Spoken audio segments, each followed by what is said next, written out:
Hello everyone, welcome to my YouTube channel study with Renu Sharma. और आज की इस वीडियो में हम पढ़ने वाले हैं क्लास 10th का टॉपिक है हमारा फर्स्ट चैप्टर में रासायनिक अभिक्रियाओं के प्रकार कि जो रासायनिक अभिक्रियाएं हैं वो किस प्रकार की होती हैं।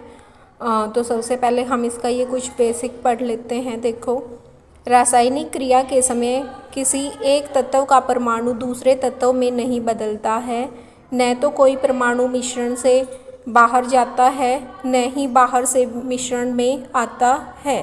देखो, जैसे कि ये एक रासायनिक अभिक्रिया हमें दिखाई हुई है। इसमें जो तत्व के परमाणु हैं वो हमें दिए हुए हैं कैल्शियम, ऑक्सीजन, हाइड्रोजन। अभिकारकों की साइड में ये 3 तत्वों के परमाणु हमारे पास हैं और ये मिलकर इन्होंने हमें दिया है कैल्शियम ऑक्साइड प्लस वाटर यानी H2O। तो ये दोनों मिलकर बना रहे हैं कैल्शियम हाइड्रोक्साइड। तो ये जो हमारा एरो से राइट हैंड साइड पे दिखाते हैं वो उत्पाद होता है, और एरो के तीर के निशान से जो लेफ्ट हैंड साइड में होते हैं वो अभिकारक होते हैं। तो अभिकारकों की साइड जिन तत्वों के परमाणु होते हैं, उत्पाद साइड भी हमें उन्हीं तत्वों के परमाणु देखने को मिलते हैं। जैसे इधर कैल्शियम था तो कैल्शियम हमें इधर भी मिला है, ऑक्सीजन और हाइड्रोजन भी थे इधर तो वो हमें इधर भी दिख रहे हैं हमारी अभिक्रिया में। यानी हम कहना चाह रहे हैं कि रासायनिक अभिक्रिया के समय जो एक तत्व के परमाणु हैं वो दूसरे में नहीं बदलते। ऐसा नहीं है कि कैल्शियम के परमाणु यहाँ कुछ और तत्वों में बदल गए हों, मैग्नीशियम या कुछ भी। वो कैल्शियम था तो कैल्शियम ही हमें उत्पाद साइड में मिलता है, और न ही कोई परमाणु मिश्रण से बाहर आता है और न ही इससे बाहर जाता है। यानी जैसे यहाँ पर 3 तत्वों के परमाणु थे तो यहाँ पे भी हमें तीनों ही मिले हैं। जो यौगिक है वो कहीं ना कहीं बदल जाता है, उत्पाद हमारे जो बनते हैं वो नए हो सकते हैं, लेकिन बनते वो उन्हीं तत्वों के परमाणुओं से हैं जो जिनकी हमने अभिक्रिया करवाई थी। ना ही कोई परमाणु बाहर से इस अभिक्रिया में आ सकता है और न ही इस अभिक्रिया से बाहर कोई परमाणु यहाँ से जा सकता है। वो हमें दोनों तरफ ऐसे ही देखने को मिलेंगे। ये उस पर डिपेंड है जो हमने 9th क्लास में कक्षा 9 में हमने पढ़ा था, law of conservation of mass, यानी कि मास के संरक्षण का जो नियम हमने पढ़ा था कि जो तत्वों का जो मास है, परमाणु का मास, ना ही तो उसको नष्ट किया जा सकता और ना ही और बनाया जा सकता है। वास्तव में किसी रासायनिक अभिक्रिया में परमाणुओं के आपसी आबंध टूटने और जुड़ने से नए पदार्थों का निर्माण होता है। जैसे यहाँ पर जो पदार्थ था हमारा कैल्शियम ऑक्साइड, यहाँ से ऑक्सीजन के साथ कैल्शियम का जो आबंध है वो टूट जाता है और ये ऑक्सीजन जल के अणु के साथ मिलकर हाइड्रोक्साइड ग्रुप बना लेती है, OH ग्रुप। और वो जो OH ग्रुप है वो कैल्शियम के साथ अटैच होकर कैल्शियम हाइड्रोक्साइड बनाता है, बिना बुझा हुआ चूना, जैसा कि यहाँ पे लिखा हुआ है।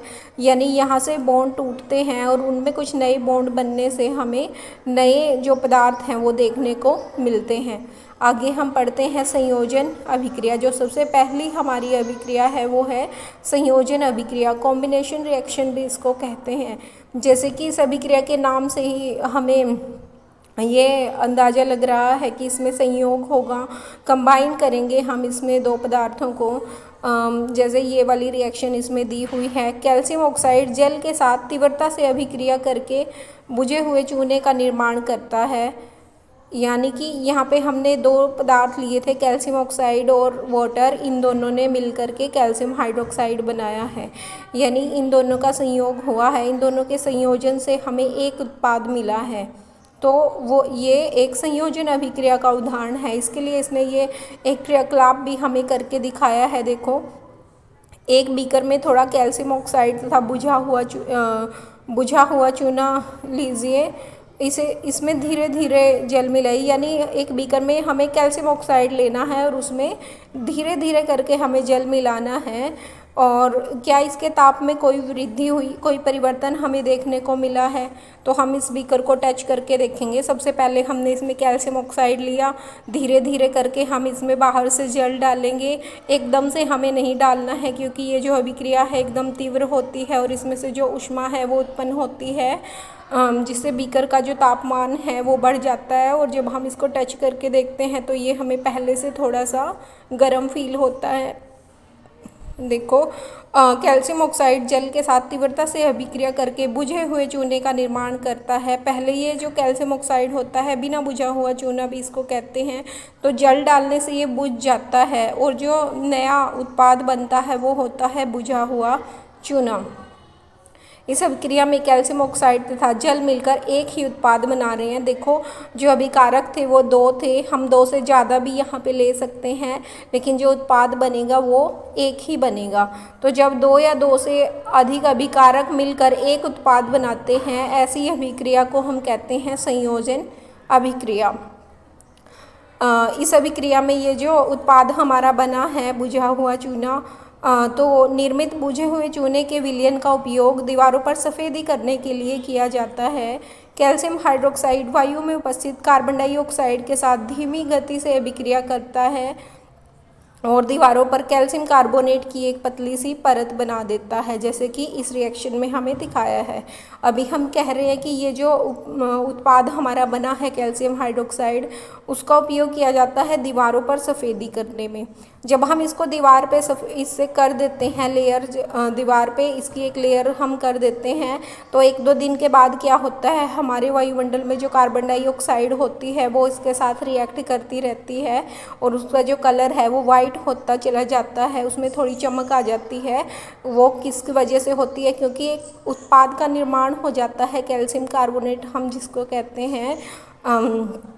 तो कैल्शियम कार्बोनेट बन जाता है और उसके अंदर से जो जल बनता है वो निकल जाता है, वायुमंडल में चला जाता है और वो जो सफ़ेदी होती है वो सूख जाती है। देखो यहाँ पे लिखा है कि कैल्शियम कार्बोनेट की एक पतली सी परत बना देता है। सफ़ेदी करने के 2-3 दिन बाद कैल्शियम कार्बोनेट का निर्माण होता है और इससे दीवारों में चमक आ जाती है। रोचक बात यह है कि संगमरमर का जो रासायनिक सूत्र है वो भी क्या होता है, कैल्शियम कार्बोनेट। जो CO3 होता है वो कार्बोनेट ग्रुप होता है, तो जिसके साथ भी CO3 हम लगाते हैं तो उसके नेम के पीछे हम कार्बोनेट लिख देते हैं। जैसे यहाँ पे हमने कैल्शियम के साथ CO3 अटैच किया तो कैल्शियम कार्बोनेट इसका नेम हुआ। आगे है संयोजन अभिक्रिया के कुछ और उदाहरण यहाँ पे दिए हुए हैं। कोयले का दहन, कोयला होता है कार्बन की ही एक फॉर्म होता है, तो यहाँ पे लिखा हुआ है, यहाँ पे इनकी स्टेट्स भी दिखाई गई हैं अवस्था कि जो कार्बन है वो हमें ठोस अवस्था में लेना है, सॉलिड प्लस ऑक्सीजन गैसियस अवस्था में है। कार्बन प्लस ऑक्सीजन ये हमारे पास बनाता है कार्बन डाइऑक्साइड। यानी जब 2 या 2 से अधिक अभिकारक मिलकर एक उत्पाद बनाते हैं तो वो संयोजन अभिक्रिया होती है। तो वही यहाँ पे दिखाया गया है, 2 अभिकारक इसने लिए हैं और उससे क्या बना है, एक उत्पाद। तो ये कैसी अभिक्रिया का उदाहरण हुआ, संयोजन अभिक्रिया। आगे है एक और उदाहरण इसने यहाँ पे दिया हुआ है संयोजन अभिक्रिया का, कि जो हाइड्रोजन गैस है वो ऑक्सीजन गैस के साथ कंबाइन होकर क्या बनाती है, वाटर बनाती है, जल, यानी H2+O2 ये हमारा बनेगा H2O। ये आगे वाले जो नंबर यहाँ पे लिखे हुए हैं 2 और ये यहाँ पे 2, इनको हम छोड़ भी सकते हैं एग्जाम्पल देते टाइम, क्योंकि ये रिएक्शन को संतुलित करते हैं, संतुलन के लिए इनको लगाया गया है। तो आगे हम पढ़ते हैं। सरल शब्दों में हम कह सकते हैं कि जब 2 या 2 से अधिक पदार्थ संयोग करके एक ही उत्पाद बनाते हैं, एकल उत्पाद, तो ऐसी अभिक्रियाओं को संयोजन अभिक्रिया कहते हैं। क्रियाकलाप जो 1.4 था उसमें भी हमने देखा, ये जो हमें पिछले वाले पेज पे दिया हुआ था, सॉरी यहाँ पे जो इसने किया हुआ है 1.4 में, इसमें कि अधिक मात्रा में ऊष्मा उत्पन्न हुई थी, इससे जो मिश्रण है वो गर्म हो जाता है और जिन अभिक्रियाओं में जो मिश्रण है, जो उत्पाद जो बनता है वो उससे ऊष्मा भी उत्पन्न होती है उत्पाद के साथ साथ। ऐसी रासायनिक अभिक्रियाओं को हम ऊष्माक्षेपी अभिक्रिया कहते हैं।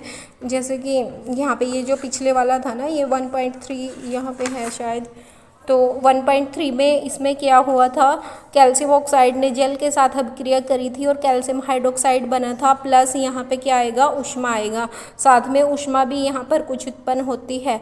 तो ऐसी अभिक्रिया जिसमें उत्पाद के साथ साथ क्या निकलती है, ऊष्मा भी निकलती है, उसको हम ऊष्माक्षेपी अभिक्रिया कहते हैं, ऊष्मा उत्पन्न करने वाली अभिक्रियाओं को। तो ये ऊष्माक्षेपी रासायनिक अभिक्रिया है। इसका उदाहरण हम ये पिछले वाला भी लिख सकते हैं, कैल्शियम ऑक्साइड प्लस जल वाला कैल्शियम हाइड्रोक्साइड जिसमें बनता है। इंग्लिश में इसको हम एक्सोथर्मिक केमिकल रिएक्शन कहते हैं, ऐसी रिएक्शन जिनमें हीट एनर्जी रिलीज होती है। That combination reaction are called exothermic reaction. आगे है ऊष्माक्षेपी अभिक्रियाओं के कुछ और उदाहरण हमें यहाँ पे गिवन है। प्राकृतिक गैस का दहन, प्राकृतिक गैस होती है जो मीथेन गैस है CH4, मीथेन गैस, इसको हम प्राकृतिक गैस कहते हैं। इसका दहन मतलब इसको हमें जलाना है, और जब भी कोई चीज़ जलती है तो वायुमंडल से ऑक्सीजन गैस लेकर वो जलती है, ऑक्सीजन की प्रेजेंस में वो जलती है। तो CH4 + O2, इससे हमारा बनेगा कार्बन डाइऑक्साइड प्लस जल H2O प्लस ऊर्जा। ये आगे वाला 2 हम यहाँ पे छोड़ भी सकते हैं एग्जाम्पल देते टाइम। तो ये भी हमारी ऐसी अभिक्रिया है जिसमें ऊर्जा का उत्सर्जन हो रहा है, तो ऐसी अभिक्रिया को ऊष्माक्षेपी अभिक्रिया कहते हैं। आगे है श्वसन भी एक ऊष्माक्षेपी अभिक्रिया है जो हमारी सांस लेने की प्रक्रिया है। ये क्वेश्चन अक्सर पेपर में भी आता है कि स्पष्ट कीजिए श्वसन एक ऊष्माक्षेपी अभिक्रिया है। तो चलिए देख लेते हैं इसको। हम सभी जानते हैं कि जीवित रहने के लिए हमें ऊर्जा की आवश्यकता होती है, और यह ऊर्जा हमें कहाँ से मिलती है? भोजन से हमें प्राप्त होती है। और पाचन क्रिया के समय खाद्य पदार्थ जो भोजन हमने खाया है, जब वो पचता है पाचन क्रिया के दौरान, तो वो छोटे छोटे टुकड़ों में क्या होता है? टूट जाता है। जैसे आलू, ब्रेड, जो कुछ भी हमने खाया है जिसमें कार्बोहाइड्रेट है, तो इन सभी में कार्बोहाइड्रेट होता है। तो कार्बोहाइड्रेट के टूटने से क्या बनता है? ग्लूकोज। ये जो होता है C6H12O6, ये ग्लूकोज का फॉर्मूला है। तो जो भोजन हम खाते हैं वो छोटे छोटे टुकड़ों में टूटकर ग्लूकोज में कन्वर्ट हो जाता है, और यह ग्लूकोज हमारे शरीर की कोशिकाओं में जो उपस्थित ऑक्सीजन है, जो सांस के द्वारा हम लेते हैं, जब हम सांस लेते हैं तो वो अंदर हमारे शरीर में जाती है। तो हमारे शरीर में भोजन से जो ग्लूकोज बना होता है उसके साथ वो ऑक्सीजन रिएक्ट करती है, अभिक्रिया करती है, और अभिक्रिया से क्या बनता है? Carbon dioxide plus water plus ऊर्जा, यानी कार्बन डाइऑक्साइड, जल और ऊर्जा का निर्माण उससे होता है। देखो, यह ग्लूकोज हमारे शरीर की कोशिकाओं में उपस्थित ऑक्सीजन से मिलकर हमें ऊर्जा प्रदान करता है। इस अभिक्रिया का नाम है श्वसन। तो श्वसन कैसी अभिक्रिया हुई जिसमें ऊर्जा का क्या हुआ? उत्सर्जन हुआ। तो इसलिए श्वसन एक कैसी अभिक्रिया है? ऊष्माक्षेपी अभिक्रिया है। तो जैसा कि हमने देखा भी है, जब हम सांस लेते हैं और सांस ले करके जब हम छोड़ते हैं तो हमारी सांस पहले से थोड़ी गर्म होती है, उसके साथ ऊष्मा का उत्सर्जन होता है। तो इसलिए श्वसन एक ऐसी अभिक्रिया है जिसमें ऊष्मा निकलती है। ये प्रोडक्ट बनने के साथ साथ कार्बन डाइऑक्साइड भी हम वायुमंडल में छोड़ देते हैं। तो ऐसी अभिक्रिया जिसमें ऊष्मा उत्सर्जन हो रही है उसको ऊष्माक्षेपी कहते हैं। तो श्वसन भी एक कैसी अभिक्रिया है? ऊष्माक्षेपी अभिक्रिया है। ये पेपर में आ जाता है क्वेश्चन। आगे है शाक सब्जियों का विघटित होकर कंपोस्ट बनना भी एक ऊष्माक्षेपी अभिक्रिया है। ये भी एक डेली लाइफ से रिलेटेड एग्जाम्पल है ऊष्माक्षेपी अभिक्रिया का, कि जब हम साग सब्जियों के छिलके या फिर वेस्ट मटेरियल जो होता है उसको गड्ढा खोद कर दबाएं, तो कुछ दिनों के बाद हम देखते हैं कि जो गड्ढे का जो टेम्परेचर है वो पहले से थोड़ा सा बढ़ जाता है। उसके अंदर उनके टूटने से, छोटे छोटे कणों में टूटने के साथ साथ कुछ ऊष्मा भी बनती है, इसलिए वो ऊष्माक्षेपी अभिक्रिया है। Thank you all of you.